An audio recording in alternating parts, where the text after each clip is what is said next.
A train comes off the rails at full speed. Carriages fold like paper while people scream. One man in a spotless coat raises a hand. He holds the entire thing in the air as if it weighs nothing. Somewhere else, a faithful knight stands over that same man. His mana runs dry.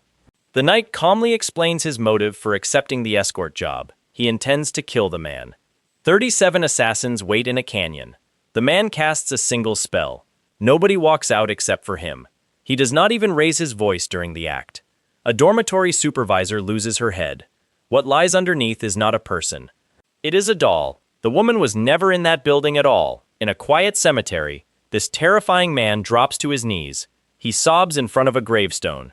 The name on the stone belongs to a woman. She is not supposed to exist in this world. Eventually, a creature crawls inside his body to eat him. The creature dies instantly. It feeds on insecurity. The creature picked the only man on the planet without any doubt. A lazy game developer has average talent and zero allies. An entire universe wants him dead. Yet he becomes the most terrifying professor in the Empire. Let us rewind to the night everything changed. Meet Kim Woo-jin. He is a South Korean game developer with an average life. By his own admission, he is lazy and pathetic. Woo-jin runs test builds of a fantasy world. Tonight, he examines a specific character. This character is the villain, Dekulane von Grahang Uklein. Dekulane is a disaster. He is a fraud professor who steals research. He ruins families for sport. A cursed attribute makes everyone want him dead. Out of 1,000 simulated runs, Dekulane survives only once. Every other route ends in his death. Woo-jin should not care about the character. However, one detail matters. He modeled the face of Dekulane after himself. His own face is on the walking corpse. At 2 in the morning, Woo-jin uses his administrator access. He gives the character several powerful gifts. These include the traits of comprehension and Midas touch. He also adds Iron Man and wealthy magnate. This creates an unbalanced and overpowered character. Woo-jin laughs as he provides these pity gifts. Then, a woman named In-yu walks over. She is the team lead and his former girlfriend. They were together for 7 years. One day, she simply walked out without explanation. Woo-jin still thinks she is perfect. He feels like a failure for losing her. They exchange polite words before she leaves. Woo-jin tries to undo his edits. Suddenly, a message from an unknown sender appears. The message tells him to look outside. Lightning strikes the building. He wakes up screaming. The voice and the room are unfamiliar. A furious young woman stands over him. She hurls documents at his chest. The woman calls him a disgrace to the family. Her name is Uriel, and she is his sister. She yells and storms out of the room. Woo-jin is now inside the body of Dekulane. He is the villain who usually dies. The face from the mirror is now his own.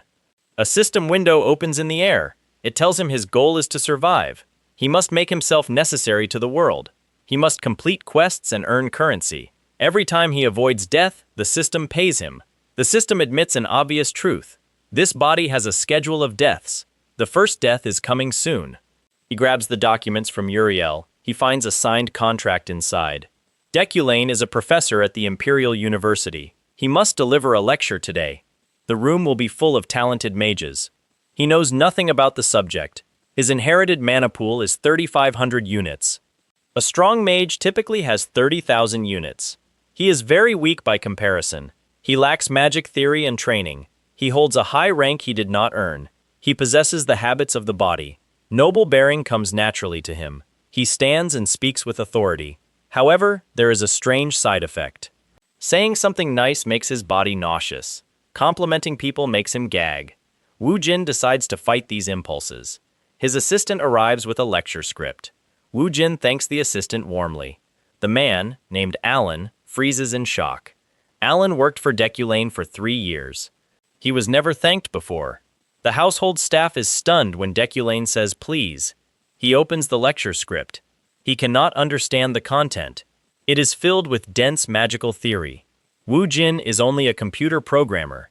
He uses the comprehension trait. This trait burns mana automatically. The cost increases with the difficulty of the task. Reading the script drains his energy. However, the plan works. He delivers a flawless lesson to the class. A girl in the 3rd row stares with hatred. Her name is Ephorine Luna. She is a commoner and a self-taught mage. 3 years ago, her father worked for Deculane. Deculane stole her father's research on spells. Her father took his own life afterward. Ephraim lost everything because of Deculane. She enrolled here to destroy his reputation. Deculane does not recognize the girl. He does not know she exists. Ephraim stands up during the lecture. She challenges him with a complex spell circle. She demands that the professor analyze it. The original Deculane would fail this test. He would be exposed as a fraud. Wu Jin uses comprehension on the circle. The mana drain is catastrophic. He loses nearly all of his energy. The students watch him closely. However, the trait fails to process the circle. Wu Jin decides to lie. He calls it a bewitchment barrier. He continues the lecture as if the question were trivial. Ephraim feels humiliated before the class. Days later, experts analyze the spell circle. The experts confirm that Deculane was correct. He made a lucky guess while exhausted. A legend begins to spread through the university. People believe he identified a high-tier construct instantly. His personal life is equally dangerous. Julie von Frighten corners him. She is a knight captain and his fiancée. Julie clearly dislikes him. She asks why he broke a promise. Wu Jin does not know the details. He deflects her question and walks away. Wu Jin feels guilty for the actions of Deculane. He reviews sponsorship paperwork for students. His wealthy magnate trait activates. This trait highlights valuable people in gold. The name Ephraim Luna shines like a jackpot. She is the girl who wants him dead. He signs the sponsorship anonymously anyway. Ephraim holds a sponsorship certificate. It is for 100,000 currency. She cannot believe the anonymous gift. She checks the seal several times. Ephraim hides under a table and cries. For years, people told her she was nothing. Now, someone has invested in her work. She does not know Deculane sent it. Wu Jin needs more power to survive. He only has 3,000 mana. He studies a book on telekinesis. This discipline is almost unknown in this world. He starts by floating shards and blades. This skill will become his foundation. Wu Jin becomes ambitious. He decides to carve magic circles into his body. The process causes extreme agony. He completes the engraving on one shoulder. This leaves him with only 1 point of mana. It will take 2 weeks to finish. He nearly dies trying to add fire control. He continues because he knows the future. The Void incident changes everything. It occurs during an unsupervised practical session. A prodigy named Sylvia is present. Her family expects her to become an archmage. Sylvia decides to challenge Ephraim. She provokes a clash and rigs the collision. The situation goes wrong instantly. The 2 mana streams create a tear. A void opens in the training hall. It begins to pull the room apart. Mana fragments fly through the air like shrapnel. This disaster threatens every student. No instructors are there to help. Suddenly, the doors open. Deculane walks in. He did not shout. He did not cast a barrier. He avoided doing anything a normal professor would do. Instead, he raised one hand. The void fragments stopped. They hung dead in the air. It looked as if someone hit pause on the entire disaster. Then he turned every jagged piece in unison and folded the tier shut. The best young mages of the Empire watched him in silence. They were told he was a talentless fraud. Now, he casually controlled a spatial rupture. He used a technique that none of them could name. Sylvia could not name it either. This bothered her more than the near-death experience. The aftermath turned ugly. Someone had to answer for the incident. The University Disciplinary Board already knew who they would blame. They did not blame the daughter of House Elaide. They chose the commoner girl instead. Ephraim walked into the hearing with her expulsion already written. Everyone in the room felt comfortable with this outcome. This was how the world worked. The fallen noble took the fall while the prodigy went back to class. No careers were ruined. Deculane listened to the entire performance. Then, he took the argument apart. He reviewed the mana levels with the board. He explained who provoked whom. He pointed out the specific interference. This turned a routine clash into a rupture. Deculane laid the blame directly at the feet of Sylvia. He did this in front of her peers and the faculty. Everyone had treated Sylvia as untouchable for years. Eventually, she confessed to the board. She had no choice. The reconstruction of events was airtight. Then, he did something unexpected. He blamed himself. Both students were his responsibility. He claimed his teaching and supervision had failed. He absorbed the blame for the entire mess. He asked that neither girl receive punishment. The board felt outmaneuvered and gave in. Ephraim kept her place. Sylvia also kept her position. The villain had saved a commoner by using his own reputation. Sylvia left the hearing feeling rattled. She was not upset about being caught, she was confused, because the man who caught her then covered for her. Ephraim caught him in the corridor afterward. She had reached her limit. She asked him if he remembered her father. This was a critical moment. He knew exactly who she was. He understood what his predecessor had done. He could have confessed and apologized. He could have given her the truth. However, he did not know the specific details. His predecessor's crimes were a mystery to him.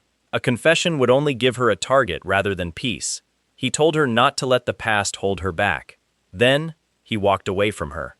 She interpreted his response as guilt. Surprisingly, this comforted her. It was the closest thing to an admission she would receive. She filed the memory away. Then, the system signaled a change. 2 death variables were cleared. 2 separate deaths in the original script were erased. He cashed in the rewards. Now, a new piece of information reframed everything. Sylvia's father explained why their house cared about a scholarship girl. There were only 3 archmage seats per era. 1 seat was already taken. Another was likely spoken for. The last seat remained open. 10 years ago, House Luna produced great talent. This talent threatened to claim the final seat. Consequently, House Eilade pressured them. They used threats and the power of the nobility. They wanted to keep Ephraim out of the academy. Her family did not fall because of Deculain alone. Deculain was only the knife. The hand belonged to the family of Sylvia. Ephraim still did not know this truth. Sylvia now knew everything. Meanwhile, Deculain had to appear in public as a noble. He despised these events. The Flower of the New Year gathering was a tense event. Everyone smiled while hoping he would fail. He was swarmed by people wanting favors. Others wanted to watch him fall. Ihelm von Arian Rewind found him immediately. Ihelm was a palace mage and a former peer. He never accepted that Deculain climbed higher than him. He arrived to insult and provoke a fight. Deculain refused to engage. He did not argue or rise to the bait. He declined to acknowledge the fight was worth having. He gave Ihelm a contemptuous nickname and moved on. Ihelm would spend the story demanding a duel.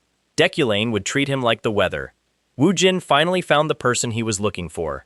She stood by the wall with scarlet hair. Her name was Ganesa. She was an adventurer and very strong. She possessed an invincible body and mastered martial arts. Ganesa was one decision away from killing him tonight. This fact made his stomach drop. It was written in the original script. He walked up to her and told her the truth. He intended to live differently now. He stated that retaliating against her would be beneath him. She studied him for a long moment. Then, she let the grievance go. He avoided a scheduled assassination through honesty. He prevented a death variable and received a payout. Later, she would become an informal informant for him. This was a great return on his investment. Then, a summons arrived. An audit of his research was scheduled for 6 months from now. The Magic Tower wanted to see his work. The problem was that he had produced nothing. He built a career on one stolen thesis. He had not done real work since then. Wu Jin went to the abandoned laboratory. It was filthy and filled with encrypted notes. The work was the continuation of a famous project. The man who stole it never understood it. Buried in the mess, he found a pendant. Inside were 2 faces. One was a researcher, and the other was his young daughter. It was the father of Ephraim. Deculain had kept the pendant like scrap in a drawer. Wu Jin sat with the object for a while. He made a decision that was not about survival.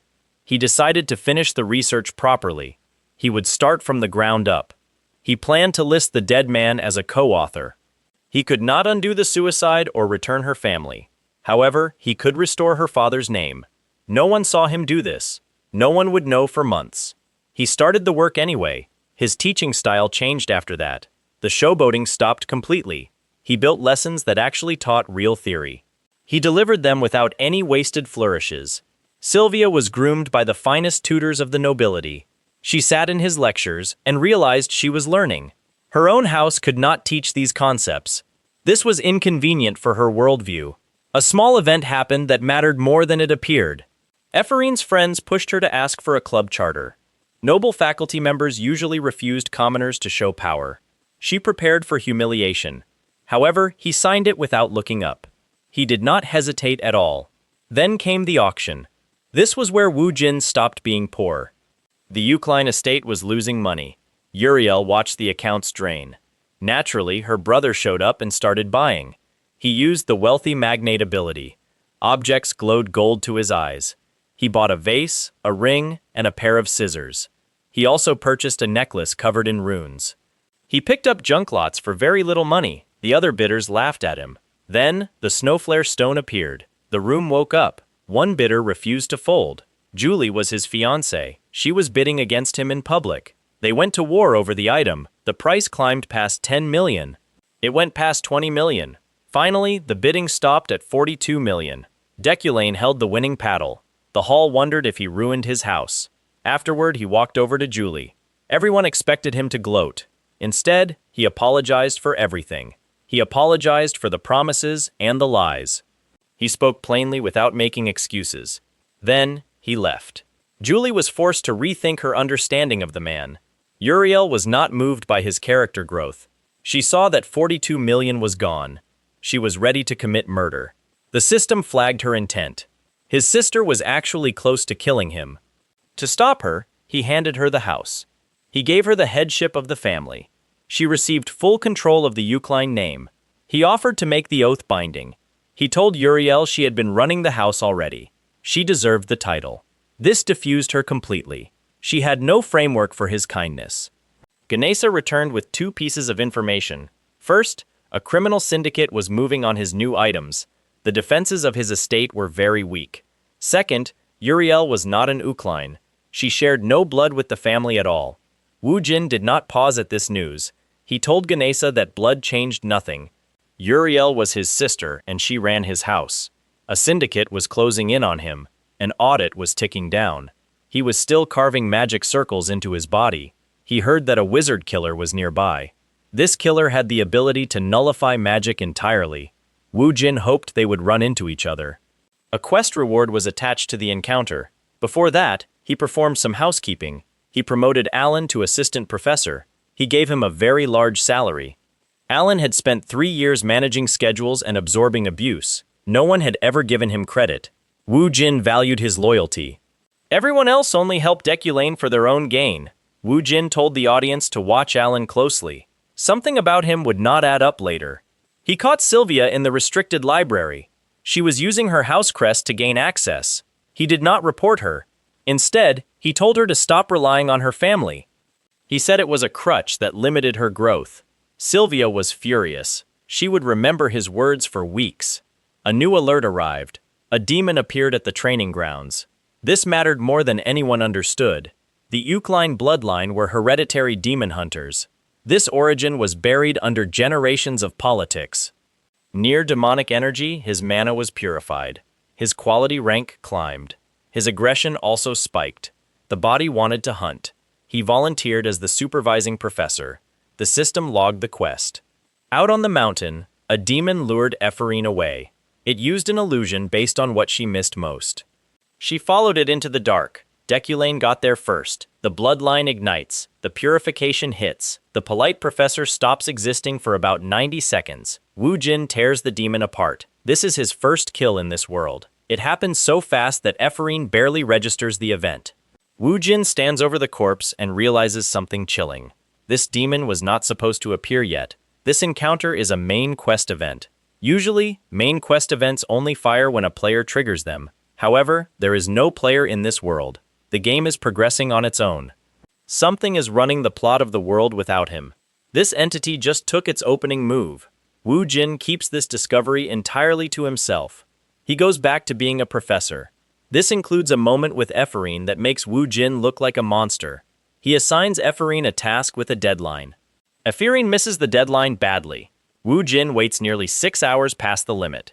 He watches Ephorine spiral into a full breakdown over her own failure. Then, Wu Jin tells Ephorine flatly that a mage stays logical. He explains that a mage remains logical no matter who mocks her. It does not matter who passes her or how much it hurts. Ephorine is incandescent with rage. She storms off while swearing at him. Later, Ephorine turns in first-place work. Wu Jin knew she would succeed. That was the whole point of his harshness. He is not being kind to her. He is building her character. The frightened family dinner is next. It is a trap dressed as a meal. Zeit, the brother of Julie, engineers the dinner to lock down the engagement. This arrangement is valuable to his house. Zeit wants the deal sealed. Zeit does not mention that Josephine is listening. Josephine is the sister of Julie and a sociopathic spymaster. Her operating principle is very simple. If Julie gets hurt, someone dies. Josephine stays hidden in the walls of this conversation and takes notes. Woo Jin knows she is there. Therefore, he plays the situation completely straight. He admits out loud at the table that he has been dishonest with Julie. Woo Jin does not dress up the truth. Then, he refuses to break the engagement. This sounds like a villainous move until he explains the terms. They stay betrothed, but they never marry. The engagement becomes a shield for Julie. As long as Julie is formally spoken for, her family cannot sell her. She remains free to chase the night career she actually wants. He asks for one thing in return. He asks that Julie smile at him once a month. That is the whole price. Josephine stands down from her position in the walls. The death variable is avoided. Then comes the scene that breaks him. It is a death anniversary. The muscle memory of the body of Deculaine takes Woo Jin to a cemetery. Deculaine had a fiancée before Julie. This woman died and became a footnote in the backstory of the character. She was a tragic detail written to give a villain a shred of depth. Woo Jin originally wrote that character. He never gave her a name. Woo Jin left the field blank and moved on. Now, he examines the headstone. The name on the stone is Inyu. She had filled it in herself. Inyu was the team lead and the former girlfriend of Woo Jin. She was the woman who walked out after 7 years without an explanation. She quietly wrote her own name onto the grave. It was a private Easter egg for a game nobody would ever read closely. She did that for him. He never knew because she never told him. Then, she left. Woo Jin goes down on his knees in front of the stone. The stone bears the name of a woman who is alive in another world. However, she is dead in this world. Woo Jin sobs. Meanwhile, Sylvia is there. She came to visit the grave of her mother. Sylvia stands at a distance. She watches the arrogant professor completely fall apart in front of a headstone. Sylvia previously thought of him as mere noise wearing a title. Now, that image does not survive. Sylvia does not approach or say anything. Usually, a story follows a scene like that with a punch. This story follows it with Lockhart. The wizard killer ambushes him. Lockhart uses a blood shroud and magic nullification. He specializes in cornering mages and removing their dangerous abilities. This should be where Deculaine dies. However, Woo Jin recently spent his shop currency. He purchased a mana quality upgrade. It turns out the gap in power is now enormous. Woo Jin dodges the opening attack. He reads the pattern. He ends the fight decisively. Lockhart does not get a second exchange. Then, Woo Jin chooses not to kill him.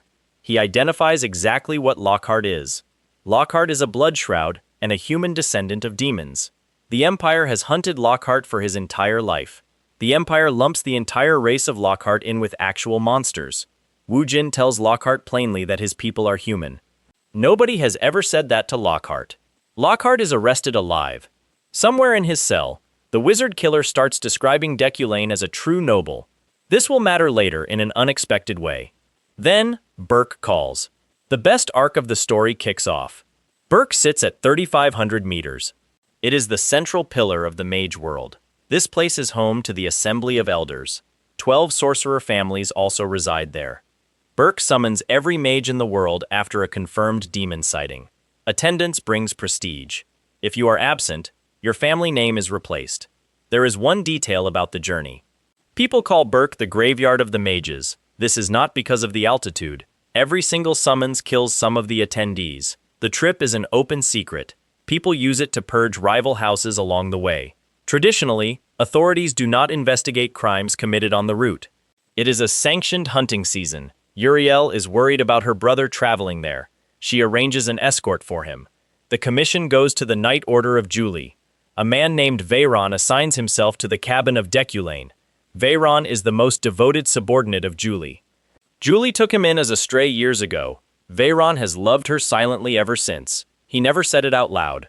Veyron watched Julie get shackled to an engagement. He is convinced that Deculaine will destroy her. Veyron took this job for one specific reason. The train is deep in the mountains. An explosion hits. The rear carriages jump the rails. The whole train starts folding. Hundreds of people are about to die on the mountainside. Deculane steps out and catches the train. Deculane holds the entire train in midair using telekinesis. His mana drains out of him at an unsustainable rate. He stabilizes the train. Then, he goes onto the roof. Deculane butchers the ambushers waiting there. He orders Veyron to get every passenger off the train. Veyron evacuates all of them professionally. He completes the order exactly.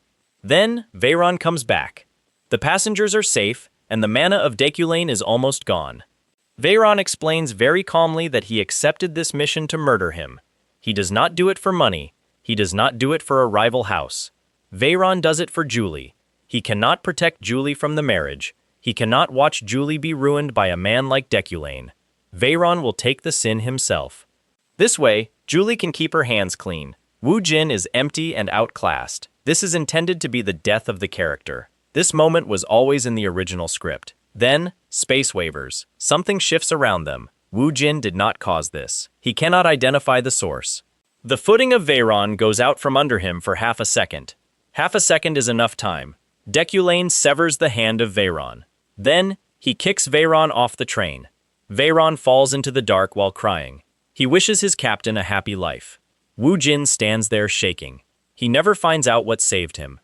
The story does not explain it. Sylvia saw everything. She had been watching remotely through a magic stone bird. She watched the whole exchange. Sylvia saw the offer to kill and the self-defense. Sylvia now holds the truth of what happened on that roof. Wu Jin cannot stay for the investigation. The vice chief of the security bureau wants him for questioning. The assembly is calling names. Wu Jin uses a high-class acceleration spell. He runs the rest of the way up the mountain on foot. Inside the assembly hall, the Eucline name is called for the second time. The room is already laughing. Everyone knows the family is finished. They enjoy watching the seat get struck. Then, the third and final call happens. The doors slam open. Deculane walks in. He is filthy and wind-burned. However, he is on time. The laughing stops. Deculane takes the Eucline seat. Frost from the mountain is still on his coat. The assembly moves to its actual business. They must decide what to do about the blood shrouds. Vithan Veyarad leads the hardliners. Their proposal is extermination. They want to wipe out the race. A demon was sighted. The blood shrouds carry demon descent. This is all the reasoning the educated people require.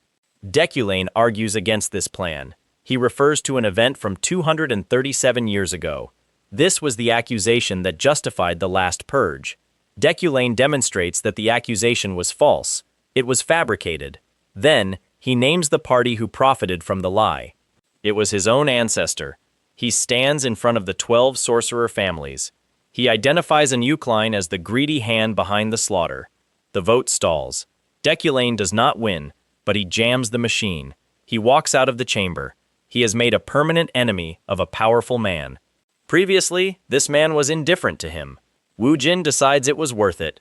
That night, Sylvia breaks the lodging curfew. Sylvia has never believed that rules apply to her. She ends up somewhere she should not be. A spatial anomaly opens. A spirit runs Sylvia down through corridors that keep rearranging.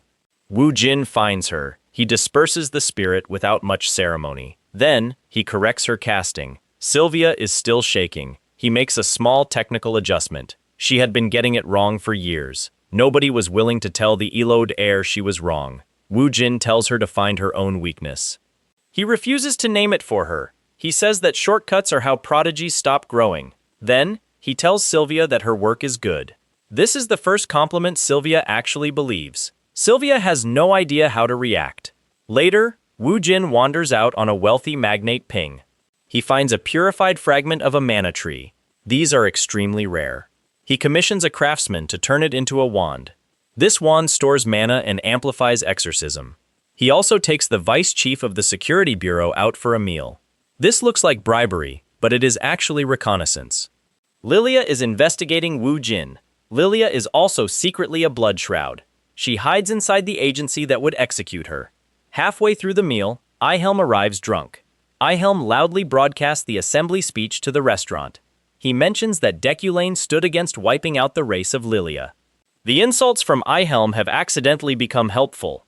They act like a public relations department for Deculane. Lilia sits there recalculating everything. Lockhart already called him a true noble from prison.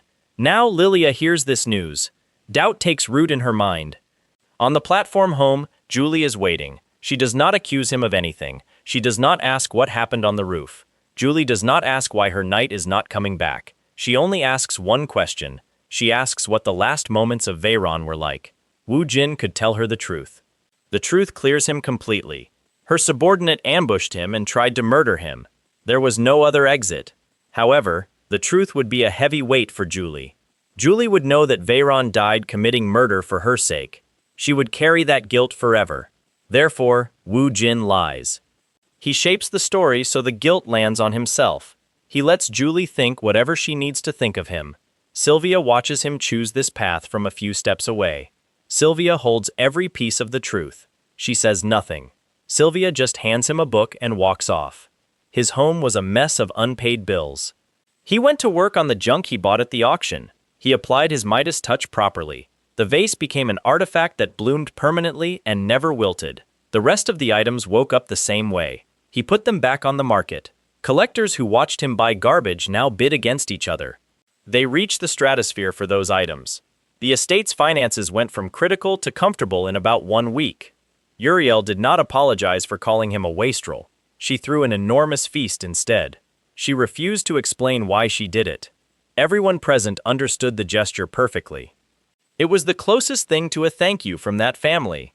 Back at the university, Professor Relin made a decision.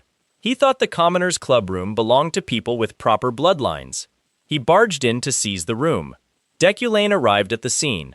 He did not threaten anyone or pull rank loudly. He simply made it clear that Relin would leave. Relin had taken a great interest in the condition of the room.